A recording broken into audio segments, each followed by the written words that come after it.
Hola, ¿qué tal? ¿Cómo estáis? Bienvenidos, bienvenidas y bienvenidos un día más al canal. Yo soy Rocío y esto es Libros al Alba. Bueno, pues tal y como dije en el resumen de lecturas anterior, esa era solo la primera mitad de los libros que había leído en el mes de febrero, que os recuerdo que estuve participando en las iniciativas de Laia de Quien Te Lo Ha Dicho y de Josema de los Octadriles de Little February y Febreve, respectivamente.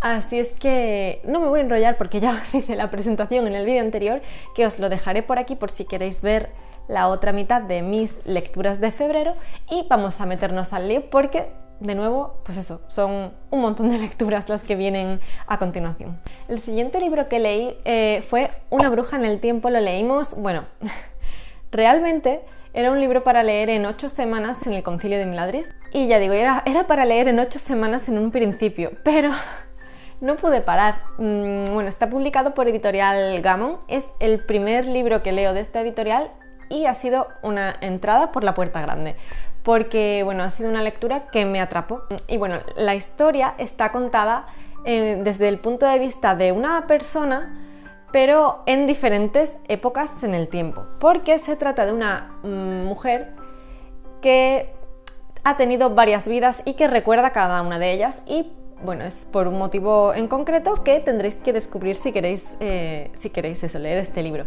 La verdad que está bastante bien llevada, es una historia de fantasía, que tiene un puntito de romance, que tiene viajes en el tiempo, no sé, creo que hubo alguien que la comparó con Outlander, puede ser. Bueno, tiene cierto aire quizás, pero bueno, solo en el tema de los viajes en el tiempo, y no viajes como tal, sino es otro concepto distinto, es como vivir varias vidas, ¿no?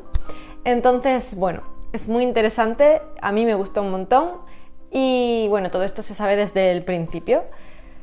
Pero nuestra protagonista tiene que saber por qué le pasa esto, y va conociendo poco a poco su historia, ¿no? Entonces, bueno, es muy, muy interesante, a mí me mantuvo atrapada, y ese puntito más allá, así como de romance y tal, pues le dio un aliciente también que era algo distinto, y me gustó bastante. El siguiente libro que leí fue El Anticuario Mágico, de Manuela Inusa. Era la tercera parte de la saga de Valerie Lane. Ya sabéis, esta saga de libros que estoy leyendo con Laia de Quien Te Lo Ha Dicho y un montón de gente que estamos unidas a la lectura conjunta. Como digo, es el tercer libro y trata sobre la dueña del anticuario, que es Ruby.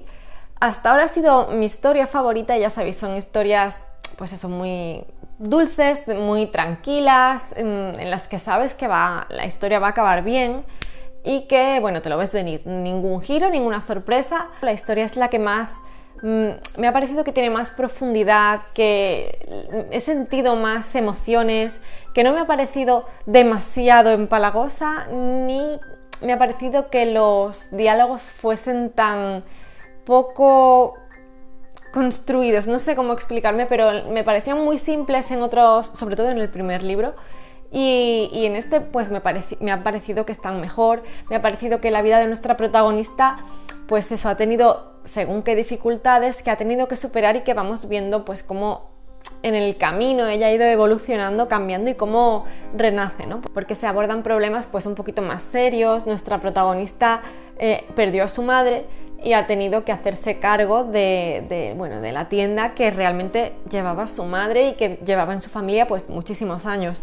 Entonces tiene que pues reponerse de esa pérdida, y además también es una pérdida que afectó muchísimo a su padre, y tiene que intentar pues eso, convivir con la nueva situación que tiene, y además pues sacar adelante ese negocio que en origen no era la idea que ella tenía para su vida. La siguiente lectura que hice fue El ascenso a lo divino, de Neon Young, publicado por Duerme Vela, y bueno, es que no puedo hablar mucho más de esta saga, más de lo que ya lo he hecho, porque es una saga, bueno, es el cuarto libro de la saga del Tensorado, y ha sido una experiencia maravillosa.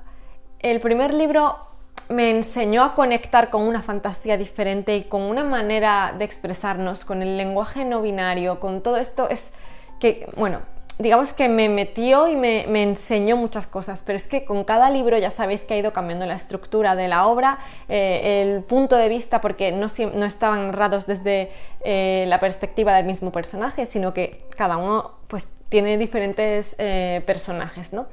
Entonces ha sido una aventura, ha sido un camino maravilloso en el que cada libro reivindicaba algo o te mostraba alguna idea distinta, en un mundo maravilloso del que tú querías saber más. En este cuarto libro, al fin, sabemos algo más sobre la antagonista por excelencia de esta saga, que es la protectora.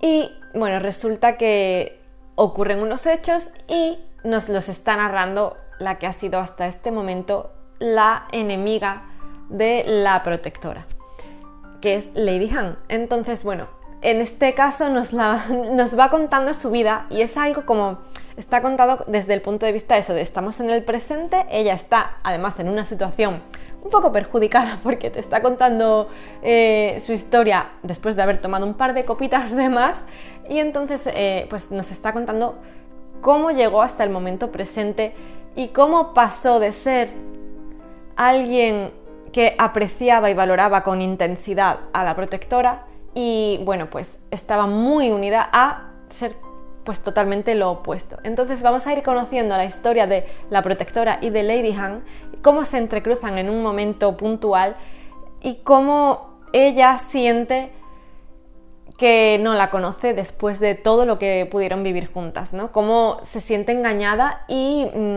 abre los ojos y lucha contra ella a pesar de seguir manteniendo esas emociones intensas por la protectora. Entonces, bueno, vamos viendo cómo lo narra con intensidad, cómo lo narra de esa manera tan desgarradora, cómo pensamos que la protectora pues puede ser humana, ¿no? Y todo, y al final, bueno, pues vamos conociendo ese punto de vista de la protectora y de su vida, de cómo ha llegado a ser quien es, de dónde viene y cómo Lady Han, que es su antagonista, era su enemiga, ha pasado por una rama, un amplio ramillete de estados y de emociones respecto a esta protectora. Un libro maravilloso que da un cierre espectacular a la saga y yo tengo que decir que me tengo que releer todos los libros seguidos, me apetece muchísimo, pero además es que, ¿sabéis eso de mejor deja la fiesta cuando estés en lo más alto, ¿no?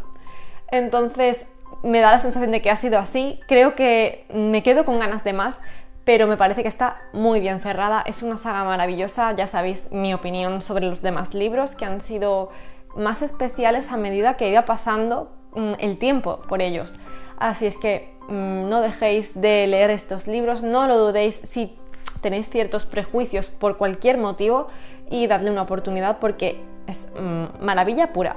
Lo siguiente que leí fue un ensayo muy cortito, no sé si también es una charla TEDx o no, pero bueno, es El peligro de la historia única de, Chimamanda Ngozi Adichie.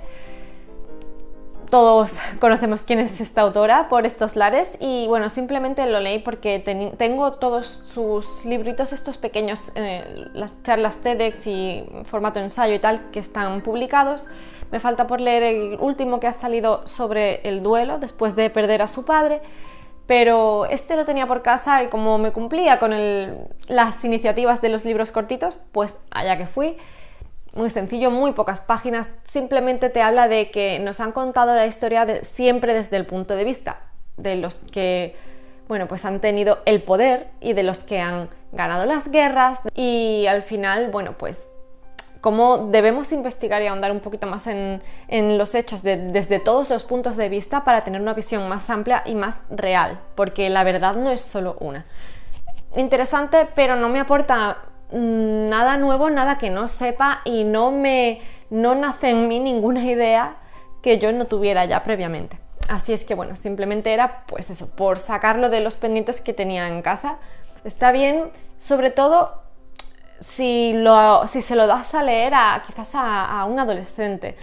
Yo se lo di a leer a mi hijo en su momento y él sí que sacó ideas interesantes. Entonces, para esa edad en la que todavía están formándose, todavía están estableciendo sus principios y intentando moldear su mente, es interesante porque les hace plantearse cuestiones que a lo mejor de otra manera no lo harían.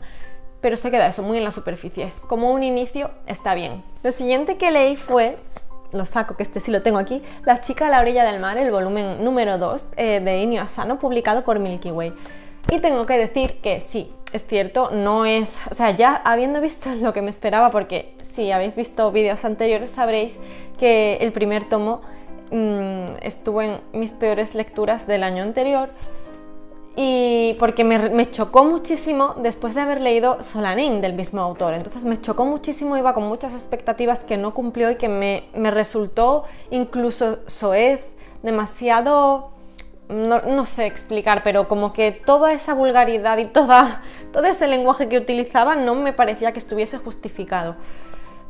Entendía que necesitaba leer el segundo tomo para quizás darle un contexto a la historia.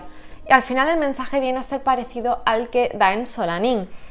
Búscate a ti mismo, acéptate, intenta comprender de dónde vienen las emociones que sientes, no sé, un poco ese mensaje, pero el cómo lo transmite en esta obra no me cala de la manera que me caló Solanin. Aquí es bastante más soez, más crudo, no sé, utiliza un lenguaje distinto, utiliza imágenes, dibujos, pues eso, diferentes, y a mí me resultó muy chocante.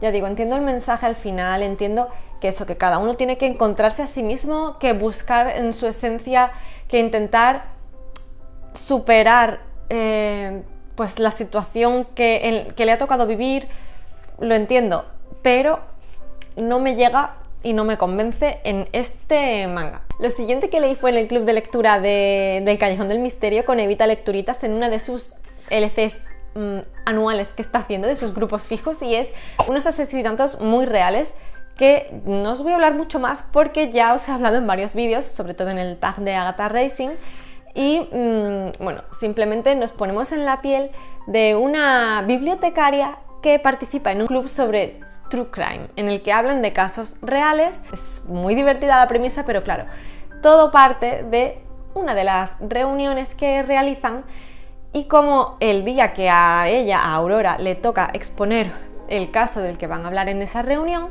aparece una de las personas que participan en este club asesinada, además siguiendo un poco el mismo método que se empleó en el asesinato que ella va a comentar ese día. Así que es bastante curioso, pues eso, cómo es el punto de partida, y además estamos hablando de un cozy mystery, con lo que, bueno, pues eso, aparte de tener la investigación de este crimen y de lo que va ocurriendo posteriormente, porque esto obviamente siempre va a peor, tenemos un poquito también de la vida de los habitantes del pueblo donde vive Aurora, y los tejemanejes que se traen entre ellos, digamos, pues quién estaba con quién ahora está soltera, a quién le gustaba no sé quién, o un poco pues la pelea que hubo entre varias familias de vecinos, o bueno, un poquito todo ese ambiente de salseo, de cotilleo que le da vidilla pues eso a cualquier libro o a la vida misma. Y es muy divertido, a mí me gustó muchísimo, ha sido un gran descubrimiento, y pues eso, próximamente tenemos la segunda lectura, bueno, pues eso, el segundo libro de la saga de Aurora Teagarden. Lo siguiente que leí fue En las profundidades de River Solomon, publicado por Crononauta. Nos basamos aquí en hechos reales, en los barcos esclavistas que al final transportaban a personas como si fueran mercancía, y pues eso, como cualquier otra mercancía, si está defectuosa no les sirve. Al final las personas que estaban enfermas eran arrojadas por la borda, las personas que estaban embarazadas, las mujeres que estaban embarazadas, eran arrojadas por la borda. Y nos encontramos aquí en un mundo en el cual esas mujeres embarazadas arrojadas por la borda pues fueron, digamos, el germen de una especie nueva, ya digo, una especie de sirenas. Me costó bastante entrar en la historia porque me parecía muy confusa, me parecía de tan onírica y de tan intangible que me resultaba, no conseguía hacerme a la idea de lo que me estaban contando. Además se basaba mucho en sensaciones. Vivimos la obra a través de los ojos de Yetu, que es una de los miembros de estas tribus, ¿no?, por así decir, y ella es la persona encargada de guardar todos los recuerdos que tiene esta especie.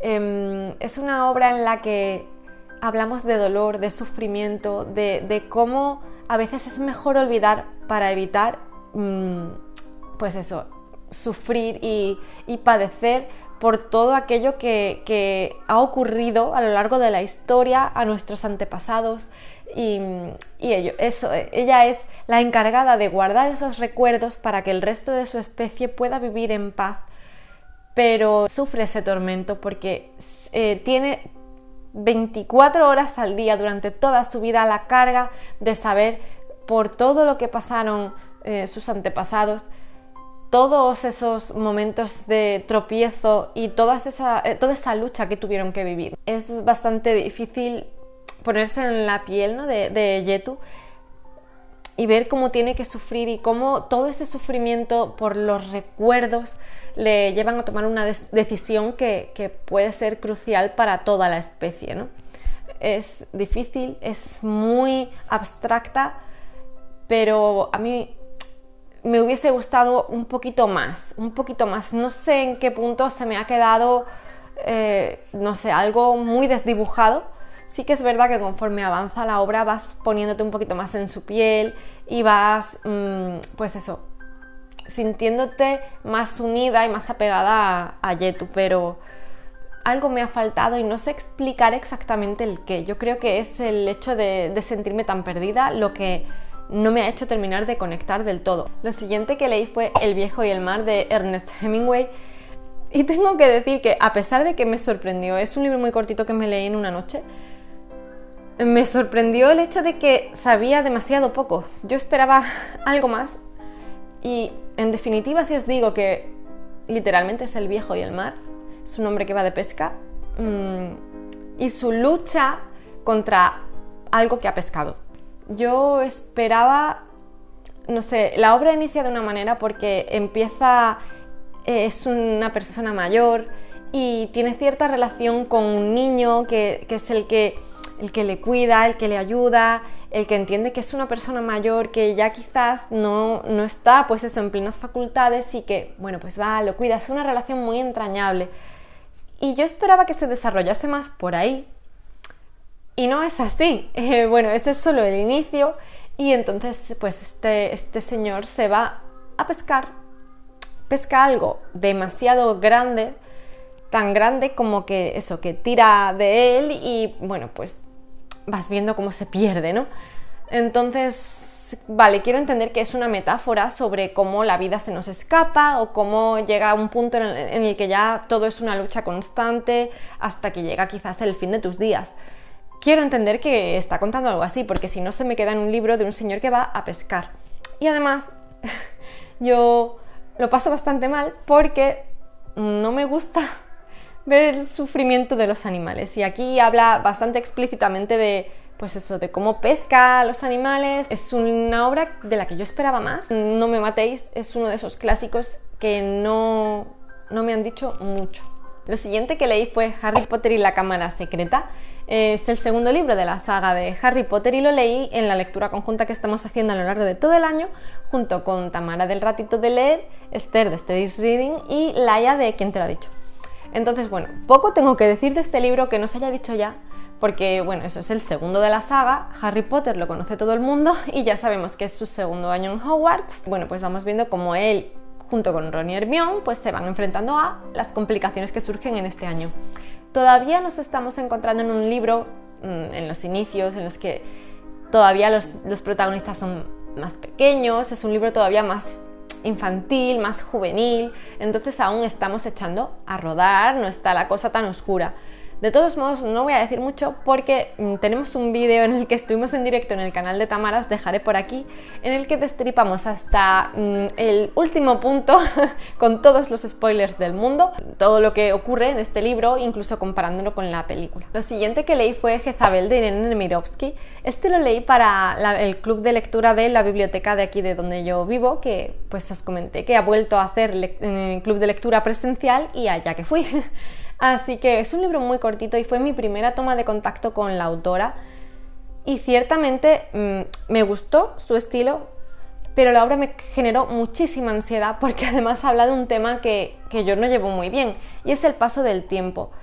En esta obra la autora quiere retratar un poco la relación que tenía con su madre y la forma de ser que tenía su madre, esa obsesión con el paso del tiempo, con intentar aparentar ser más joven de lo que era, esa obsesión por el paso del tiempo, por no envejecer, por ser el centro de atención, por ser un poco siempre alabada, siempre deseada, a pesar de que en realidad a ella, una vez que alguien cedía a sus deseos, a expresar sus sentimientos por ella era una persona bastante frívola, me refiero a la protagonista de la historia, era una persona muy frívola que trataba pues con mucha condescendencia a todos los que acababan cayendo rendidos a sus pies y con mucha superioridad, ¿no? Entonces es como esa necesidad de ser el centro, de ser deseada, pero solo por el hecho de ser deseada y no por el hecho de que tú realmente tengas ningún sentimiento por otra persona. Es la guerra por la apariencia, ¿no? Y por destacar. Me ha gustado la autora, pero creo que va a tener obras bastante mejores que esta. Y por último, la última lectura con la que cerré este mes y que no puedo estar más contenta fue Guárdate de las hijas de Marte, de Mercè Omar Mas. Está publicado por la editorial Insomnia, pero en este caso fue la autora la que me hizo llegar la obra a mí. Y el inicio prometía muchísimo, porque bueno, hablamos de una colonia fundada en Marte y estamos viendo cómo están intentando sobrevivir después de, bueno, pues eso, de tener unas condiciones de vida bastante difíciles. Las hijas de Marte son una especie de secta religiosa prácticamente, y nos ponemos en una sociedad en la que las mujeres ejercen el rol de lo que en realidad nosotros siempre hemos interpretado como el rol de un hombre y viceversa. Es muy curioso porque cuando vemos y analizamos cómo el comportamiento de un género y del otro, cuando se cambian los roles, es tan absurdo, o sea, te causa hasta risa y luego piensas, ¿y por qué en una mujer o en un hombre se vería normal, pues eso, el aspecto contrario? Estamos en un matrimonio concertado y una madre viene a casar a su hijo con una mujer importante de la sociedad en ese momento y en este contexto, ¿no? Es una mujer poderosa, es una mujer importante que ha conseguido grandes avances para la supervivencia de la especie en ese planeta. Y entonces pues se ha concertado un matrimonio. Ella, la madre de este chico, se considera afortunada por el hecho de que ha podido quitarse de en medio a su hijo cuando era pues físicamente poco deseable, por así decir. Entonces era pues diferente a lo que se ve como normal. Entonces ha conseguido casar a su hijo y además muy bien. Los hijos siempre están educados para comportarse de determinada manera, para no llamar la atención, para ejercer, digamos, de cara bonita y poco más, para no tener una opinión y para no servir más que para eso, para ser hombre objeto. Y además tienen que enfrentarse a este culto, a estas hijas de Marte, que entienden que las diferencias que tiene este chico físicamente van a suponer un problema porque es, digamos, es un fallo de la especie. Es interesante, ya digo, sobre todo por la ambientación está bien, pero sobre todo por el cambio de roles y cómo vemos lo absurdo que puede llegar a ser que veamos cosas normales en las mujeres o en los hombres y al revés. Ahora, también os digo que una de las cosas más potentes es el final, así es que no os lo podéis perder. Es muy cortita y se lee en nada. Y nada más, estas fueron todas las lecturas, ahora ya sí que sí, todas las lecturas que hice en el mes de febrero. Han sido 21, sé que han sido 2 vídeos bastante largos, pero es que me cundió bastante. Si habéis leído alguno de estos libros, dejádmelo saber, me encantará saber vuestra opinión o si os apetece saber algo más de alguno de ellos. Si tenéis ganas de leer alguno, no sé, dejadme cositas y decidme también qué leísteis y si participasteis en estas iniciativas. Ya solo me queda deciros que os suscribáis al canal si aún no lo habéis hecho, que le deis a la campanita si queréis que YouTube os avise de siguientes vídeos, que le deis a me gusta o a no me gusta en función de lo que os haya parecido este vídeo de hoy Y también recordaros que tenéis aquí abajo las redes sociales en las que estoy más activa, que son Instagram y Twitter. Y además en Instagram estoy bastante más activa últimamente, tenéis mucho contenido nuevo, me tenéis a mí por allí y bueno, muchísimas más publicaciones y la verdad que estoy metiéndole cañas. Nada más, muchísimas gracias de nuevo por estar aquí un día más y nos vemos en el siguiente vídeo. Chao.